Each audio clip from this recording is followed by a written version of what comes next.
Over the years, there have been many conflicts between humans and animals, such as elephants, leopards, peacocks, and monkeys. Loss of habitat is the main culprit, although climate change certainly is adding hay to the fire. Sri Lanka's lush forest cover was exploited during the colonial period for timber harvest and clear-cutting forests for tea and coffee cultivation.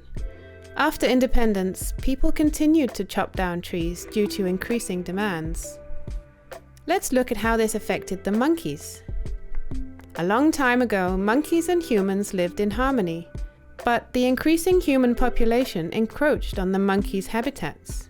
At the same time, the effects of climate change have reduced their food options in the forest, so they came to the city in search of alternatives.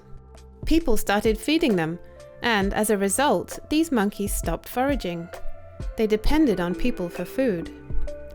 And when they were not fed, they became aggressive, breaking into houses, destroying human property, and raiding crops, especially coconut cultivations.